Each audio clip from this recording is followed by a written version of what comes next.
Hello and welcome, ladies and gentlemen, to a new edition of the Daily Debate. In tonight's show, we're going to be tackling Egypt's economic file, where obviously Egypt has been really dealing with a problem with the value of the Egyptian pound against the American dollar. In the black market, it actually reached £18.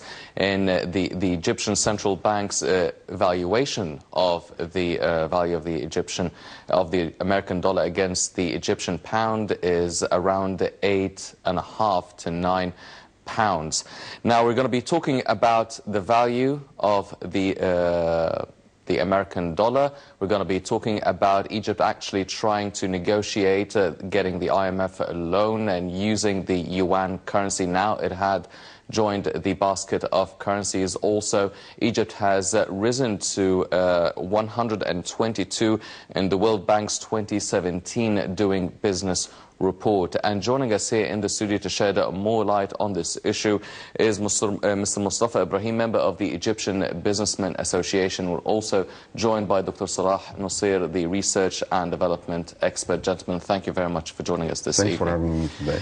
Ladies and gentlemen, before we start our discussion, let's check out this report regarding the value of the American dollar rising to 18 Egyptian pounds in the black market, and we'll be right back.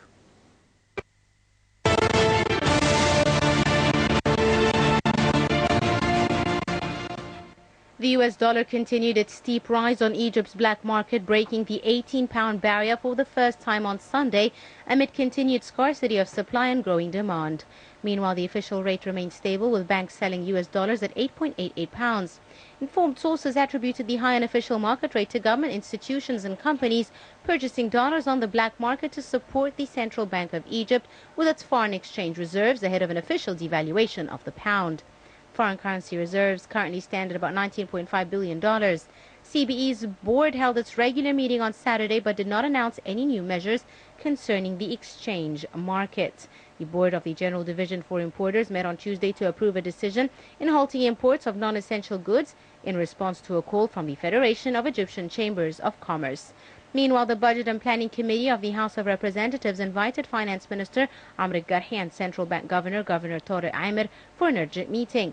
The meeting is to discuss the rise in foreign currency exchange rates along with the nation's monetary policy. Parliamentary sources said expected the meeting will be attended by members of the Economic Affairs Committee. The sources explained that members of the Budget and Planning Committee aim to form a subcommittee to discuss the state's resources development. Meanwhile, the IMF said Egypt is going through a currency crisis. There's nearly 100% difference between official exchange rate and those of the grey market. The government of President Abdel Fattah el-Sisi is implementing austerity programs to meet conditions for a $1 billion loan from the IMF to boost investor confidence. Egypt announced that its net foreign reserve jumped to $19.59 billion at the end of September, its highest in over a year.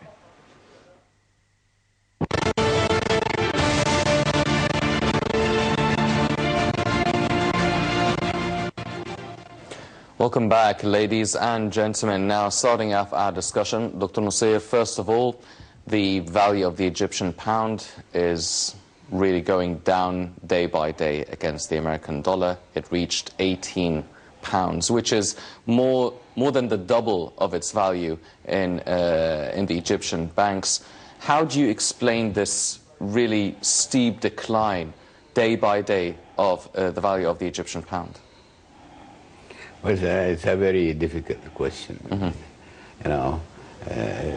but we're not the only ones who've been passing through something like that. Going back to the mid-70s or early 80s in the century before. You have Argentina and Brazil, then followed by, I did experience what happened to Sudan, and all of us heard about what happened in Lebanon, and I also experienced what happened in Turkey. So that's the beginning of a big avalanche. We have to be careful, and we have to be ready. And I think unless we're going to take this very seriously, we have to be ready to, suffer like others have suffered. And this, because, starting we have to differentiate between the money market, or, you know, financially, and then talk about economic aspects, and then the development. Unless we have the developmental base very strong, then the economy is not going to be strong. And of course, there is an interaction between political and social and all that we all know.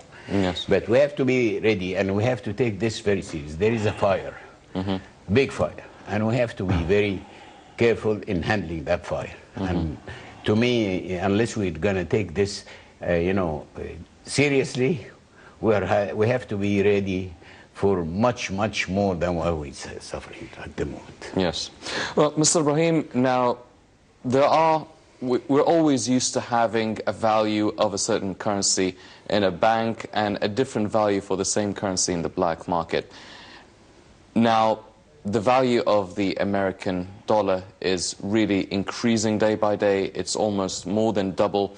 Now, why is there such a huge difference between both values, and why is it not being controlled? It has been a case, it has been a problem for the government to deal with both, with the black market and the difference between both markets.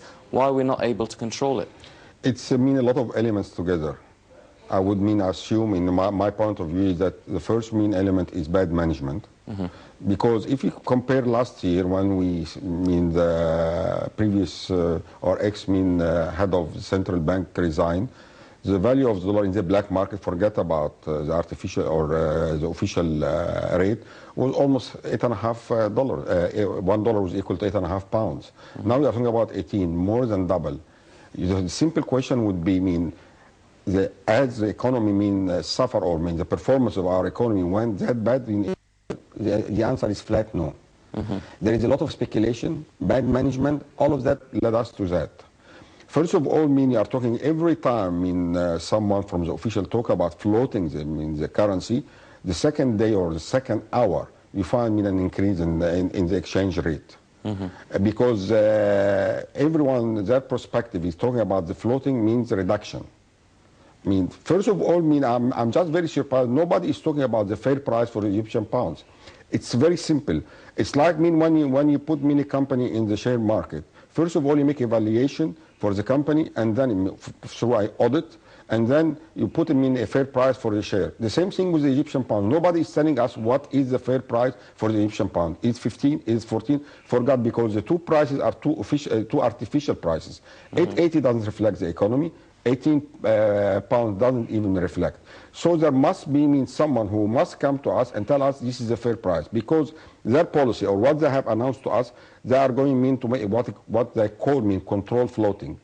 So what is control floating is they are going to put a price, and then if the price increases in the market, they are going to go and defend it.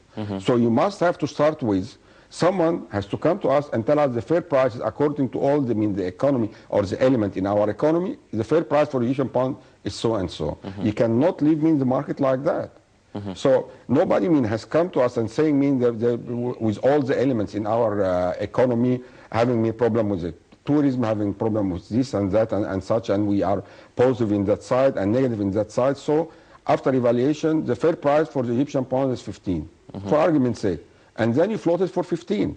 And then if it goes up to 16, you go and defend it. But if you leave it for speculators, and everyone now is going to transfer his money from Egyptian pounds to dollars, because if you are going to, if you have 100 pounds in your pocket, every day now is losing value.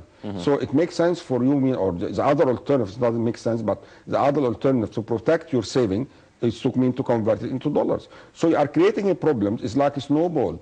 And I don't understand why you are going through that. If you are talking about reducing the dollar or the pound against the dollars to float it, we already did that in the last months. We already lost about 3-4 pounds against the dollars, which is the 3-4 pounds. You are talking about 25-30%. So it's almost more than floated, and without getting anything out of it. Well, is that because there's a lot of talk about floating the Egyptian pound or the devaluation? Is there a difference between both terms? It's a nickname. What's that about? Because that's why you ask me why. Every time they talk about floating, there is an increase in the rate. Because everyone understands from the statement coming from the officials that floating the currency means that we are going to reduce the currency. But in general, floating the currency is looking into the supply and demand. But at the same time, because what they have mentioned is that we are going to float and defend. What they call mean control mean floating. So for you to do that, you must have a starting point, a price. So because where are you going to defend the Egyptian pound? If let's assume you are going to float it tomorrow, and the price is 20 pounds. Where mean is the value or the exact value or the fair value for the pound, or which point you are going mean the central bank is going to interfere to defend the currency? What is the point? Nobody knows, and that's why I mean you put me all of the economy in general in the hand of speculators. Yes. Well, Dr. Nosseir, you've mentioned that there are so many reasons for the devaluation of the Egyptian pound, and one of these reasons was the relationship, the directly proportional relationship between the political life and the economic life as well. Now, as opposed to the economic life that everyone feels it is really, really receiving a blow. Now, the political life should be on the rise. I mean, the government and the presidency has been really strengthening political relations with all other governments, really cutting government-to-government deals with major superpowers, with the US, with China, with Russia, with France, with many countries in Asia. The country has embarked on a lot of mega projects, a lot of electrical power plants, a nuclear power plant, the expansion of the Suez Canal. So it should look like politically, the country is doing much better than it is doing economically. So why is the pound still being devalued? Good question. So let's first differentiate between public relations worldwide and the political insight within. And at the end of the day, you're looking for investors, whether it is internal investors, I mean local investors, native investors, and foreign investors. If you are an investor, and what are you going to be looking for? You call it politics, we call it what? All what I do care about is that if I come up with what I have to invest in. Is it called hard currency? Because it is stable enough, it is powerful enough to defend itself. By defending itself is that it does not lose its purchasing value. You know, you purchase gold or silver or what have you, what not. It remains, at least you know the relation. Instead of saying it is fixed, you know the relation. Yes. Now, if today you have a value and tomorrow we have another completely different value, how are you going to be confident? Because at the end of the day, when we talk about economics or development, we're talking about tomorrow.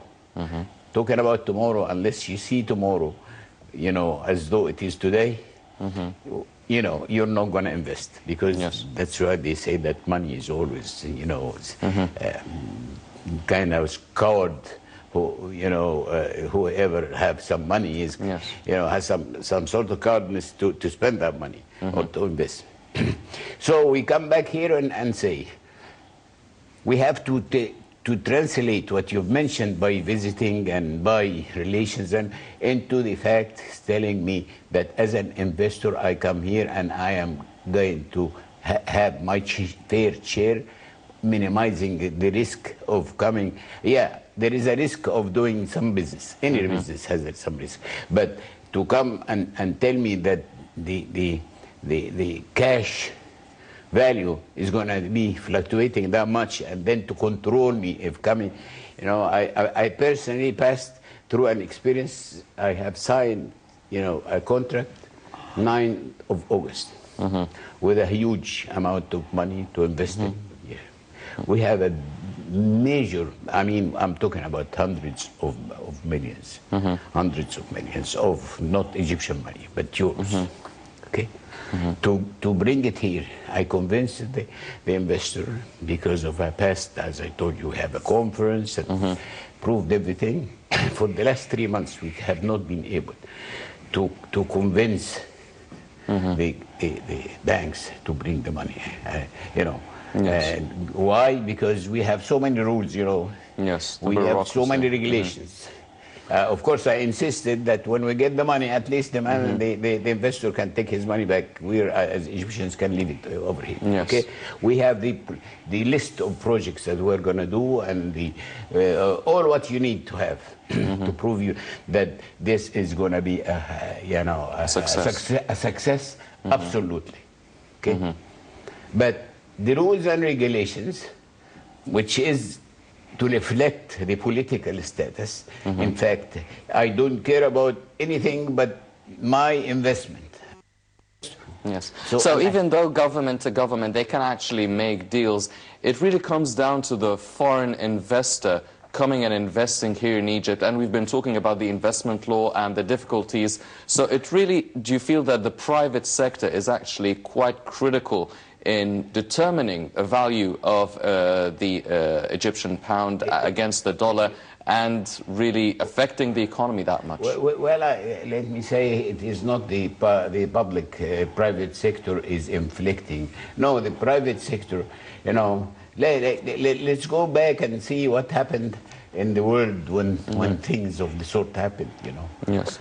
You're passing through an unusual period, so you should not treat me with a usual treatment. Yes. You know, so we have to be careful saying that, say, for example, if we have been allowed to bring the money to the country and do the projects, then you have to allow me major things. That if I would like to open a collateral, be it standby LC, which is not being used here, or an LC, let alone be a bank guarantee. Here they say we don't have bank guarantee. Why? Nobody knows, but they say because the rules. What do you mean the rules? I personally have investors to come here and give you 12 months of credit. 12 months in business, I mean trading, that's you know, tremendous. And turn that into, you know, the money, instead of they taking it at the end, they are willing to negotiate projects inside. Yes. But the thing is, they say we're not going to give you a bank guarantee. Why? Well, just bureaucratic problems, as usual. Unless and until you turn all your political moves, whatever it is, into something that can convince the investor of a steady state for his investment, minimizing his risk, that is, you know, speak as you wish, but you're not going to get it. It's not going to change. Well, Mr. Ibrahim, I want to shed some light on this point. First of all, you go back to history. Politics was created to serve economy. It's not the other way around. A lot of people assume it's the other. No, it's not the other way around. Politics should serve the economy. What happened that the president is like, let's assume that our president is like a chairman. Go into another chairman, another president, and talk about the outlines. Someone after they shake hands, someone has to collect all this information and put it in action. It's not happening.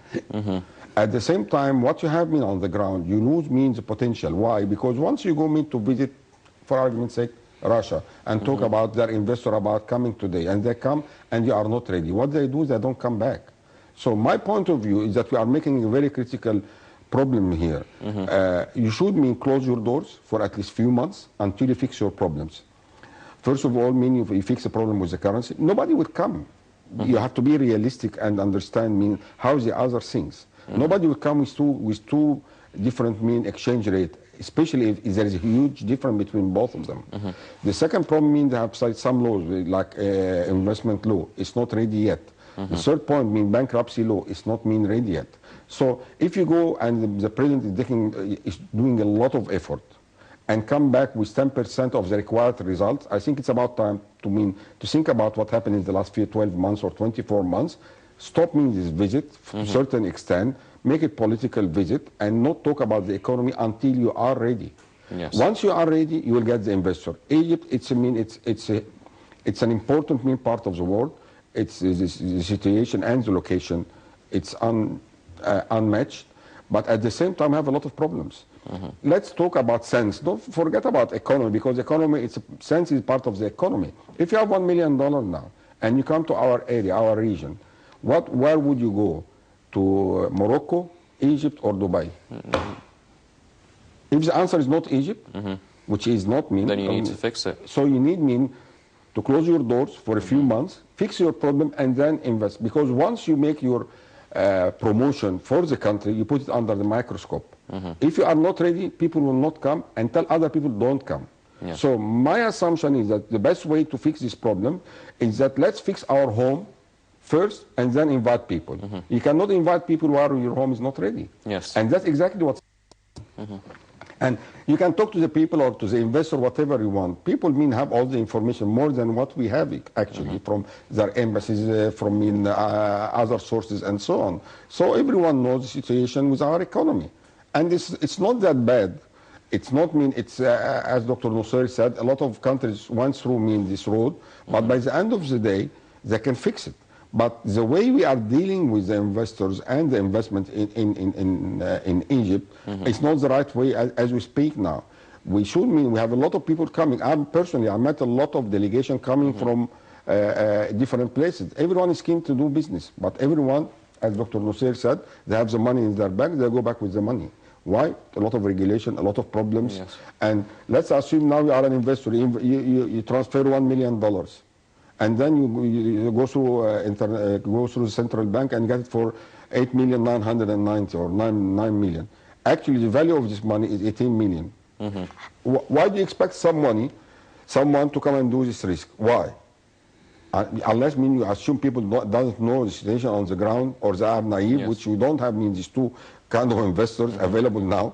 You cannot do this that. brings me to the question about fixing our own problems, and you've previously mentioned that it is also a problem of management. Now, management means that who's responsible? The ministries that are responsible for that. Now, during President Sisi's term so far, the ministers who are responsible for the economy and finances, they've actually been reshuffled more than once. So you should expect that the ministers we have now are much better or more efficient than the ones we've had before. How is that not happening? You remember, 18 months ago, we have a previous minister for investment. He mentioned that in 18 months, we will have the one window. You remember that? Yes. I wrote an article in one of the newspaper a few weeks ago talking about that. The 18 months expired a few weeks ago. Have you heard anything about that? Who's responsible? What happened? Can someone come, the Prime Minister, come and tell us what happened with the one window policy? Has anyone went through the new minister? Did she try even to continue what he started? Nothing. So why do you assume people are naive to come and invest in this environment? We are ourselves, we have to blame ourselves. We cannot blame the investors, or we cannot blame even the local investors. How could you make your cash flow situation if you have a fluctuation of 100% of your currency in 1 year? It can't. You will be losing money. Instead of trying to attract investors from overseas, I think the first priority should be to open the few thousands of factories that closed down for different reasons. So there is a lot of I think we have to change our priorities and our view about the other. If you assume that the others will come because we have better location and we have some agreement with Comesa and Quiz, we are deadly wrong. We have to understand investors come because they want a secure political situation. They want to have a secure business environment. They have to have a clear laws where they want to transfer their money, get their money transferred. We have one of the major airlines is closing their Cairo operation on the 8th of January. Why? Because they couldn't transfer their profit overseas. So do you think others don't know that? So if they know, why don't you fix it? If you cannot fix it, why you assume that the other will be able to fix the problem within the near future? Yes. Well, ladies and gentlemen, one of the ways that the government is actually trying to fix it is moving closer to getting the IMF loan with a swap deal of the Chinese yuan currency. Let's check out this report and we'll be right back talking about the difficulties and how can this make things easier.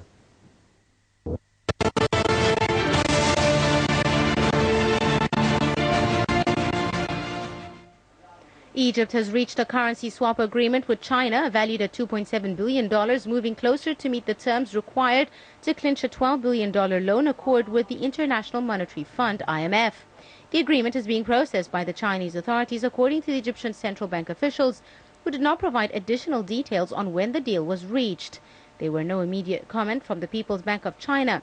Egypt, struggling with the crippling dollar shortage, needs to boost its foreign reserves by as much as $6 billion in bilateral support before the IMF Executive Board can meet to review its loan requests. The country has already secured $3 billion from Saudi Arabia and the UAE and less than $1 billion from G7 countries. IMF Managing Director Christine Lagarde expressed hope the board would Egypt loan request in a few weeks. She said Egypt is very close to securing the necessary financing required to seal the loan, adding that local circumstances will determine the best way for Egypt to deal with its exchange rate crisis. She said Egypt's parliament already passed the budget and approved the VAT, adding that the government has a plan on energy subsidies, whilst the central bank is committed to move more gradually to a flexible exchange rate. So these are the key elements of the program.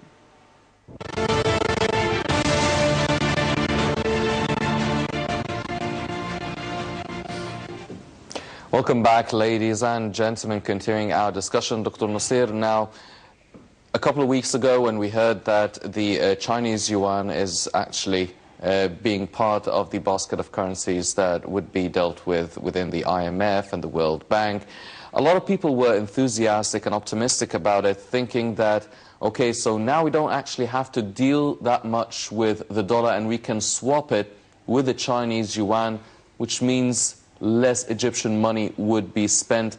How true is that, or how wrong are we to be that optimistic? And by trying to get the IMF loan, getting it in Chinese yuan, or basically dealing internationally, international trade with the yuan instead of the dollar, would that make any difference? Would that make life easier for the Egyptian central bank or the Egyptian government?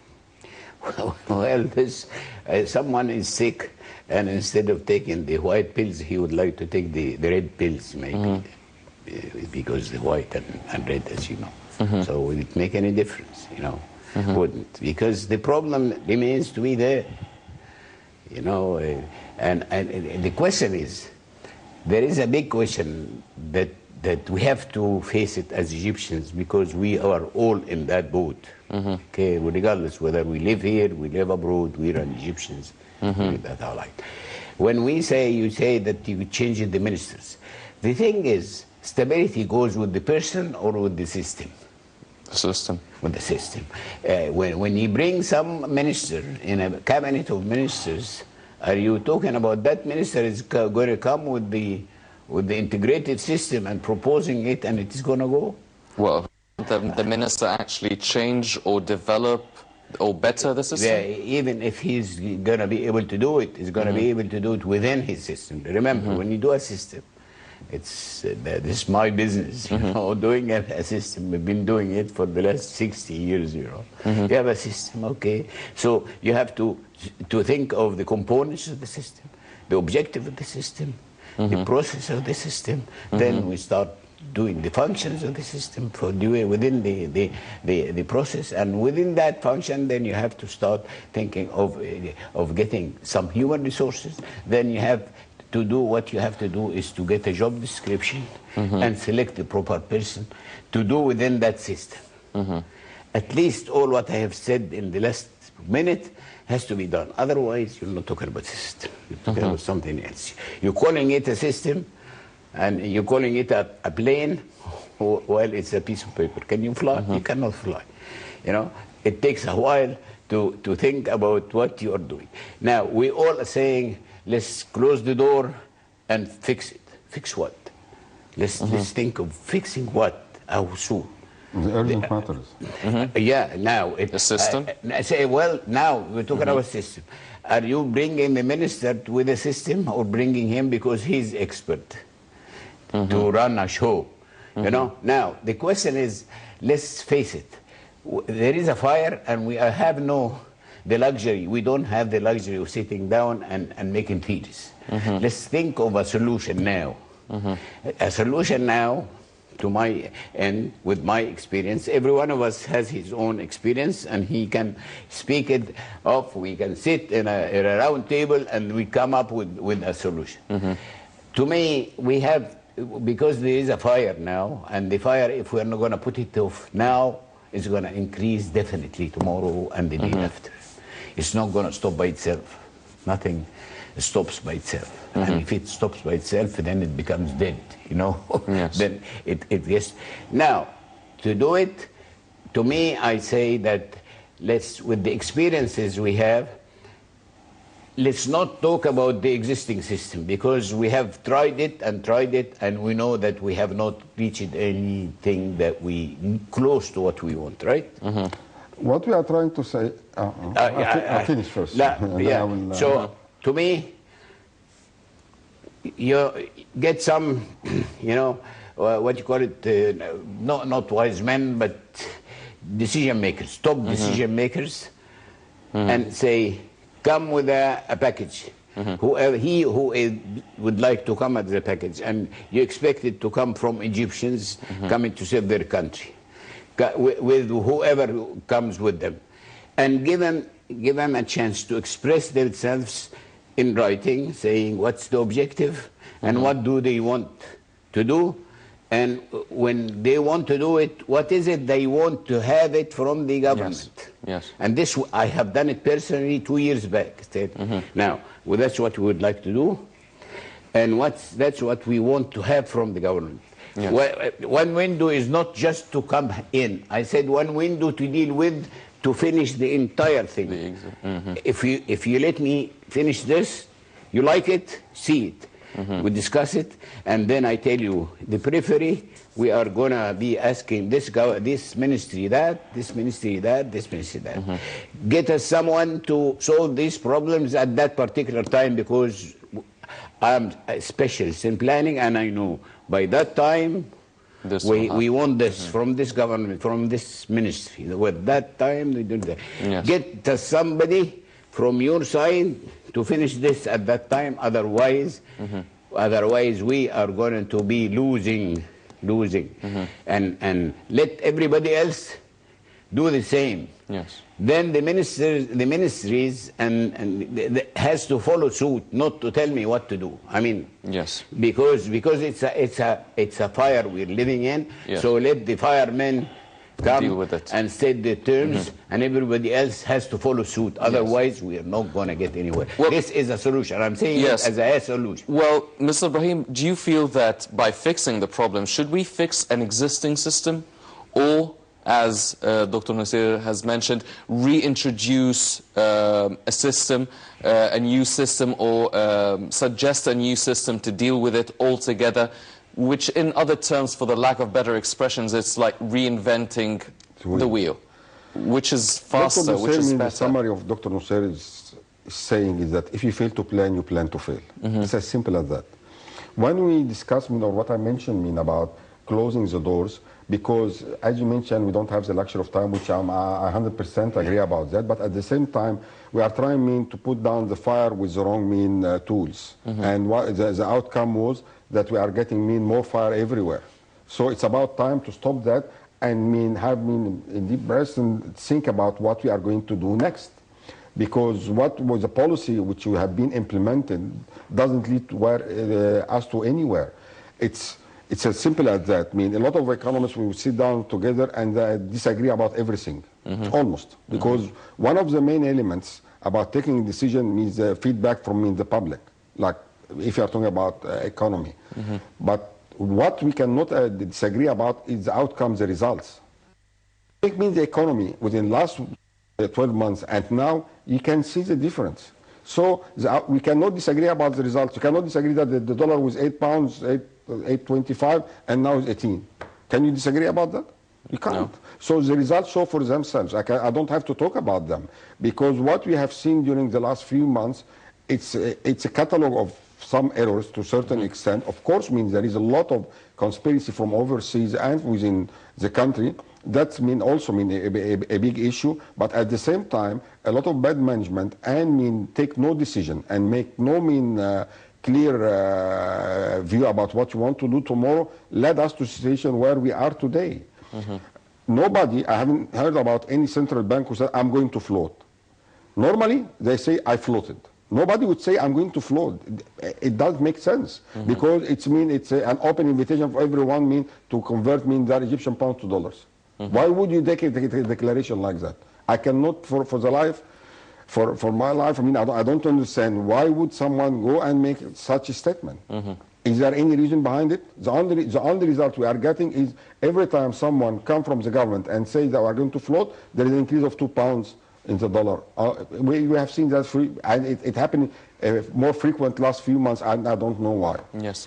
Well, this brings me to talking about the currencies. You've mentioned that one of the things that should be done by the Egyptian Central Bank is actually say or state the real value of the Egyptian pound. Commodity, my commodity. Exactly. So let's say, for instance, it's now 8.5 at the bank. Say it's 10 or 11 or 12 pounds. That's the real fair value of the Egyptian pound.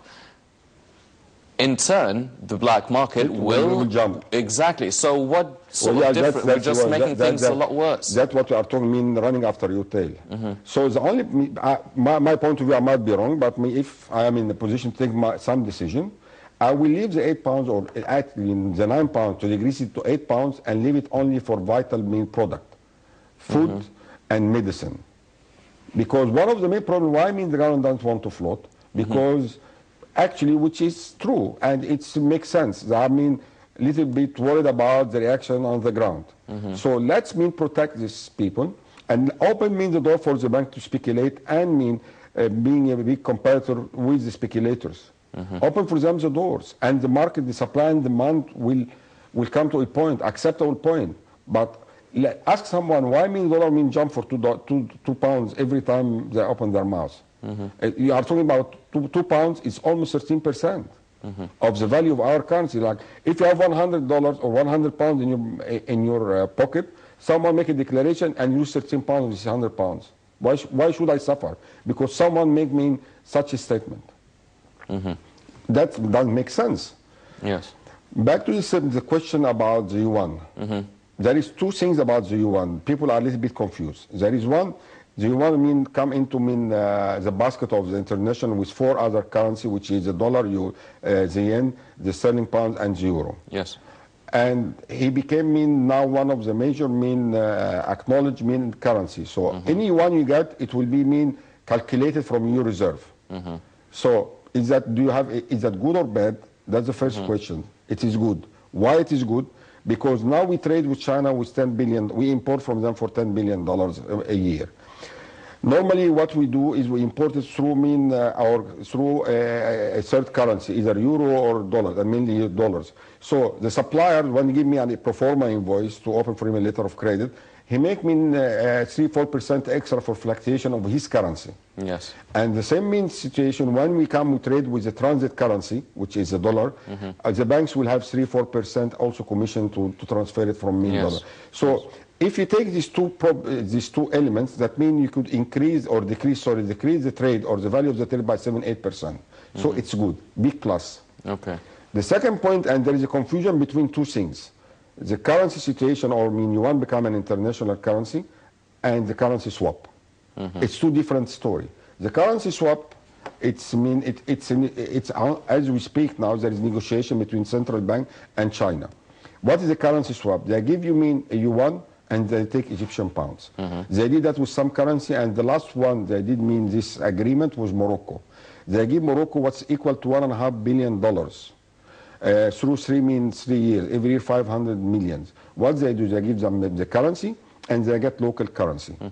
As we speak now, I think there is some negotiations. If we succeed with these negotiations, it's hard because again the problem with two currency or two value of the currency will make it very hard to conclude a settlement very soon or soon. Yes. I hope they can do that. But if we succeed in doing that, we can have 2 billion. They are talking about 2 billion. What's equal to $2 billion will come to our reserve. That will help our negotiation with the IMF, because the IMF one of their main requirements is you need 10 billion a year to go through your investment plan. They are going to give us 4, we need 6. And the 6 means the negotiation just recently was between, we are trying to get the 6 through China, Germany, and Saudi Arabia. And we're still under negotiation. That's why we have some delays when it comes to IMF loan. And also means there is some other requirement. It's not, yeah, we'll talk about it later. But yes. Well, Dr. Nosseir, do you feel that now it is possible that we actually get the loan from the IMF worth of around $12 billion? We're moving closer to actually agreeing all the terms. Now, would it be better to actually have a portion of it or all of it in yuan and increase our foreign reserves of the yuan currency? Or do you feel that with the value of the Egyptian pound against the dollar, it would be smart as well to increase our foreign reserves with American dollar, which would work better for our current situation? Please don't pull my leg to these corners of this big deal. Now, when you say best, let's define how best. Been taught, when you say good, tell me how good is good and how can we measure? Well, the optimum, the best possible. Let's put the optimum aside. Okay. Okay. For ideal is one thing, and optimum is another, and maximization is a third thing. To me, let's go back and say all what we're talking about financial deal as to whether we're talking about swapping, we're talking about whatever. You know, because we could do this in the open market. You know how it is when you do some sort of hedging, this and that. It can be done by so many means. But to me, let's think of the major problem we have. We're confusing between the economics at the governmental level, macro, and the productive part of the economic activities.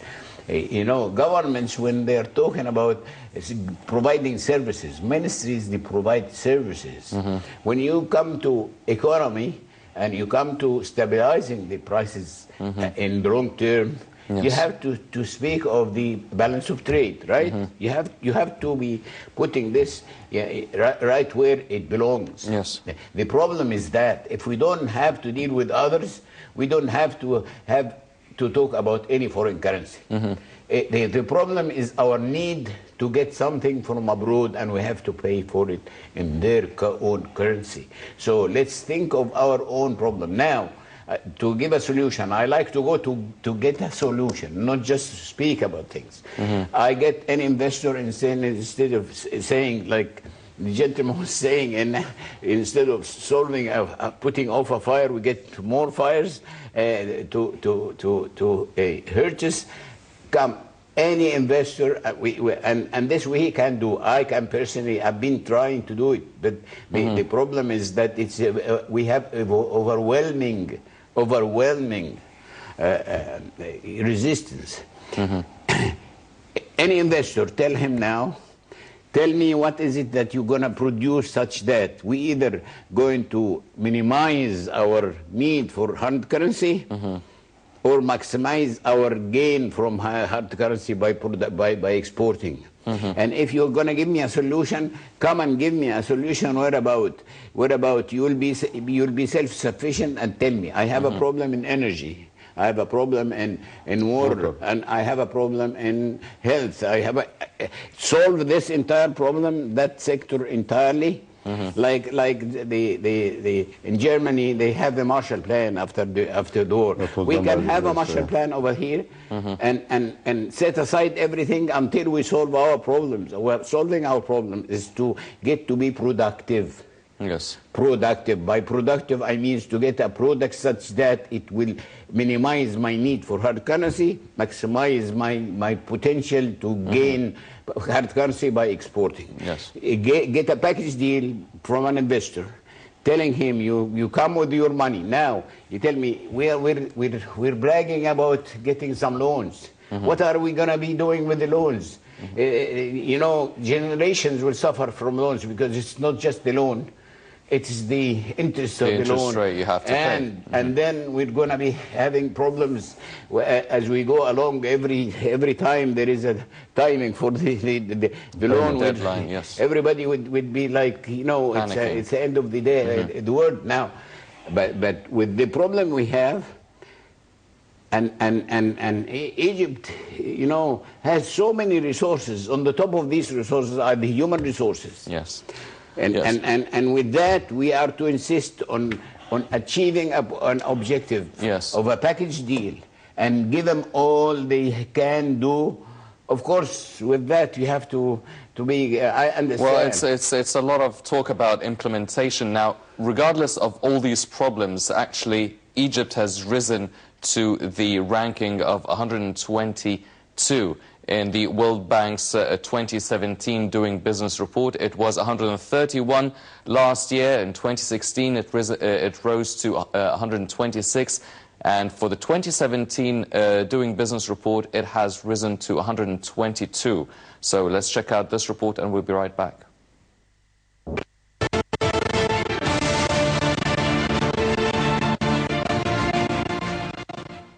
Egypt saw 4 ranks up in the Doing Business Index for 2017 compared to last year to be placed at 122 out of 190 countries. Last year, the published report said that Egypt's overall rank is 131 out of 189 countries. However, within this year, the rank was revised to 126th, meaning that Egypt climbed 4 spots from 2016's revised rank. Egypt took the 5th place amongst compatriot economies in the MENA region in terms of the ease of doing business, scoring 56.64 points, and was preceded by UAE, Turkey, Saudi Arabia and Jordan. Egypt was among the report's top countries which have improved in the category of starting a business, rising 31 spots from the year before to register rank 39th. The government facilitated the launching of businesses by merging procedures at a one-stop shop, by introducing a follow-up unit in charge of liaising with the tax and labor authority on behalf of the company. The country also climbed 41 spots to rank 88th in the category of getting electricity and another 5 spots in the paying taxes category to 151 place. Egypt rose 15 places to rank 114th in protecting minority investors by increasing shareholder rights and role in major corporate decisions and by clarifying ownership and control structures. According to the World Bank Group, however, in the field of trading across borders and getting credit, Egypt retreated noticeably down to 168th from 157th and from 78th to 82nd respectively. The process of obtaining and processing documents has become even more complex after the government imposed restrictions on foreign exchange deposits and withdrawals for imports. In August, Egypt's cabinet approved a draft law allowing individuals to start one-person companies as part of its efforts to encourage new SMEs. Egypt's central bank announced last January the launching of a 4-year program to increase financing of SMEs, which the government considers key contributors to the state's investment and production sectors.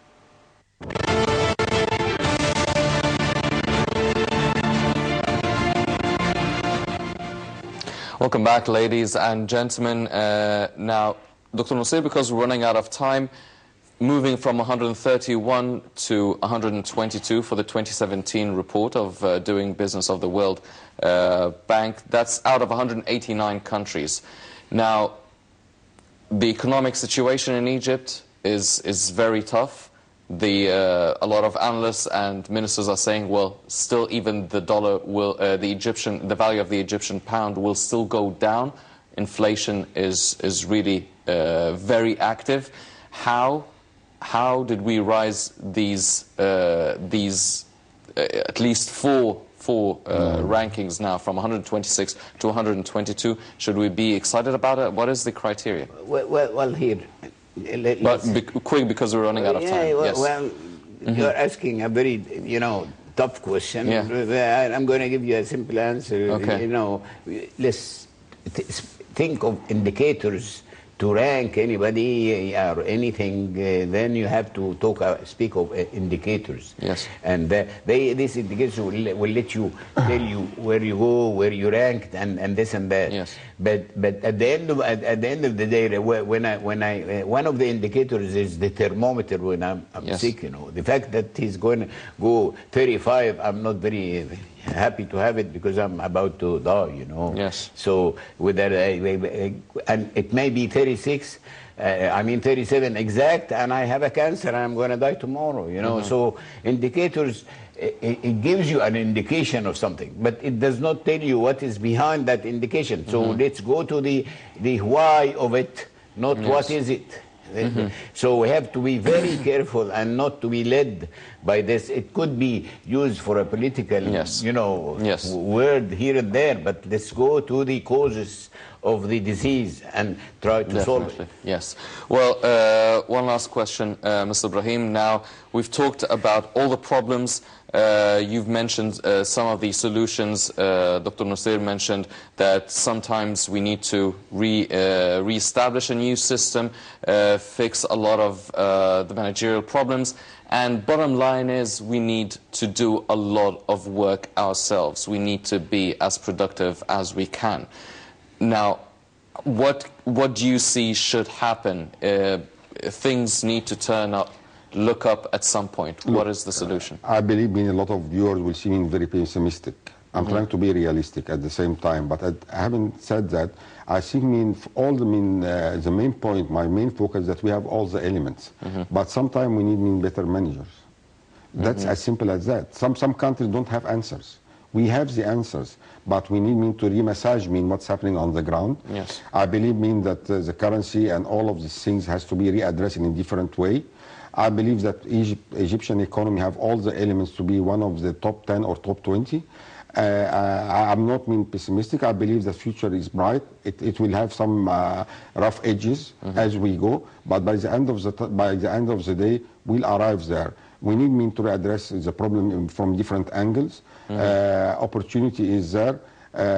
We have the resources, and I believe we can see the end of the tunnel. We need people to believe in what's happening on the ground. Yes, it's tough time. Yes, we need to do more work. Yes, we need to do, but at the same time, one of the main things, and this is crucial as we speak now, is that we have to change our priorities and have different files on top of our priorities now. Yes, definitely. Well, ladies and gentlemen, a lot of problems are associated and attached to the economic file here in Egypt, but hopefully things will look up and things will move towards the light at the end of the tunnel. Unfortunately, that's all the time we have for this edition of the Daily Debate. But before we go, I'd like to thank our very distinguished guest, Dr. Salah Nosseir, the research and development expert. I'd also like to thank Mr. Moustafa Ibrahim, member of the Egyptian Businessmen Association. Gentlemen, thank you very much for joining us this evening. Ladies and gentlemen, please stay tuned for more coming up on Nile International. I'm Hani Saif. Thank you for joining us.